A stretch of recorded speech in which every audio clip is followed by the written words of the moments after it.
Now, before he was hired by CNN, Brian Stelter was a star media correspondent at the New York Times. Really, that was just a warm-up. Now he covers the industry through President Trump's fog of misinformation. Andrew sat down with Stelter this week, and we'll have that conversation in a moment. But first, a little bit of background. You are fake news. Fake news, the enemy of the people, and they are. Donald Trump's war with mainstream media is well documented.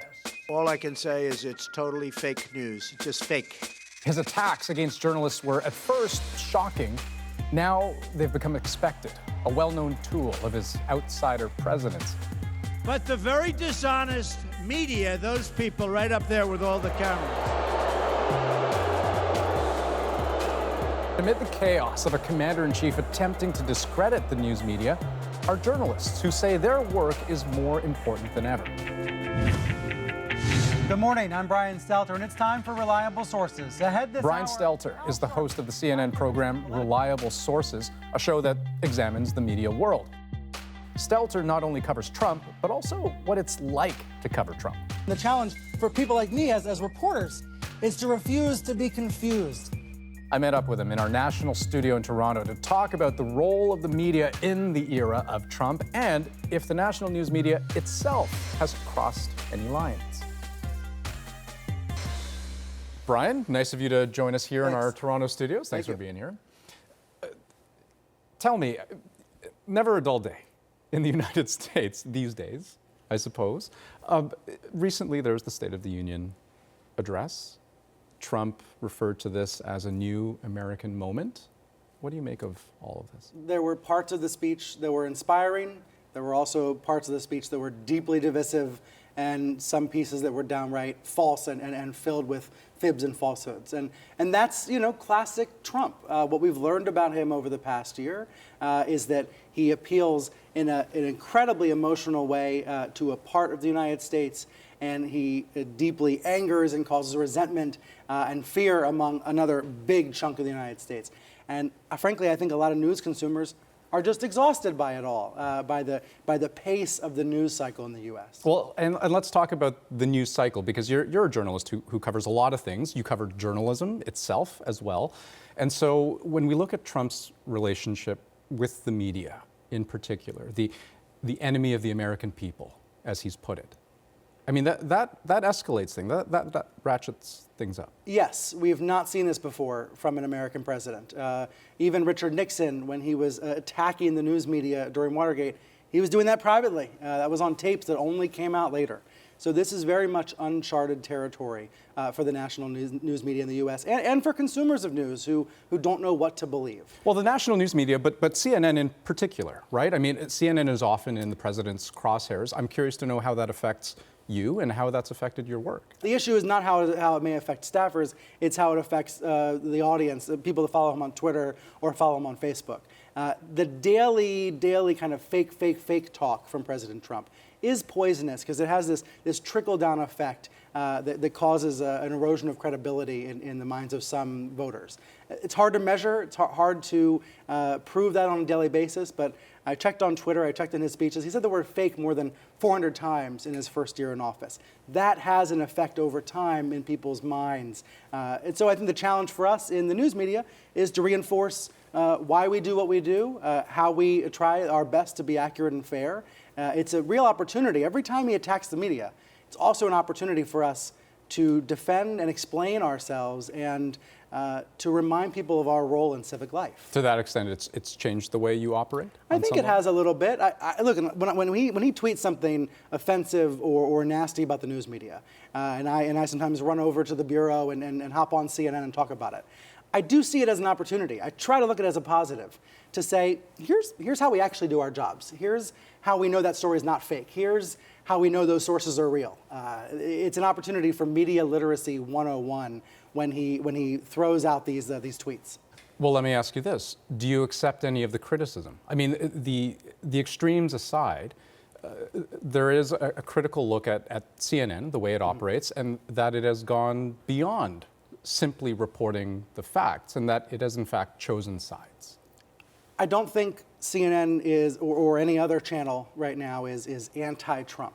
What we are seeing are journalists trying to stand up for truth and decency. And when President Trump gives an inspiring speech, we should and we do say so.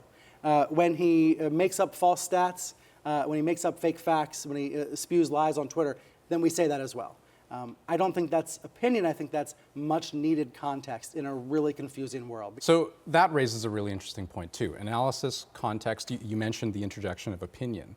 And I'm curious about some of the work that you've done, because on air, you have referred to Trump as being, or suggesting at least, that he's unfit, perhaps, for office. You've referred to his presidency as madness. Does that cross the line, do you think? The night that he tweeted about his nuclear button, and then 12 minutes later said he was going to give out fake news awards, what can you call that other than madness? I thought on a night like that, when he's using Twitter to talk about a nuclear taunt and then criticizing the press, I think journalists need to have the space and the freedom to talk openly about what's going on, about his reckless use of Twitter. But I guess I wonder, is that a judgment for a journalist to make, right? That's the question, to make that judgment call. I think there's a healthy tradition in America of aggressive, sometimes adversarial journalism, of journalists being on the side of the audience at home. And we're seeing more of that now. We definitely are. Let me flip it around, because when you look at the negativity that's out there, and I want to bring up Alex Jones of InfoWars fame, and granted, he is someone who, of course, is known for being inflammatory on that end of the spectrum. Yeah. And I just want to read some. You're very familiar with what he said about you. I've heard about it, in particular, yeah. But let me just read what he said about Brian Stelter. So he has called you narcissistic, devil-worshipping filth. He wants to control every aspect of your life because he knows he is a cowardly, degenerate sack of anti-human trash. He's called you disingenuous, fake, false, twisted. Brokeback, twisted, a defiler, a betrayer, a backstabber, a devil! It goes on and on and on and on. It does. How, I mean, again, his MO is to be as inflammatory and to spew as much as vitriol as possible. This is what he does. But how do you handle that? If he complimented me, then I'd be worried, because he throws out all of these insults and says, I drink children's blood. Some of it is downright disgusting. I mostly ignore it, but I will admit that some of my family members don't like hearing those kinds of things when they get amplified to millions of people. Well, and that's why this is a big deal, right? Yeah. Because he has a following, a big following. And I'm curious the extent to which you have felt the backlash, not just from him, but from all of the people who listen to him on a regular basis, and in the same way that people listen to Trump, who believe what he said. I look at Alex Jones as the dark side of an amazing phenomenon, the ability for anyone to publish anything on the internet. And that has caused a lot of good around the world. That has caused a tremendous amount of good. However, when you look at these conspiratorial programs that spew hate and vitriol, that's the downside. That's the dark side of this amazing digital revolution. And as long as we can give people tools to know the difference, then I think things work out just fine. What I worry about is people who might not be able to discern the difference between InfoWars and The National. That would be a problem. And so I think we need to give people better tools to tell the difference. As an American journalist who has covered at length Trump's presidency and I suppose the presidency that came before, I mean, what is the burning question that you want answered? If you had 5-10 minutes to sit down with him and to discuss, what is it that's top of mind for you?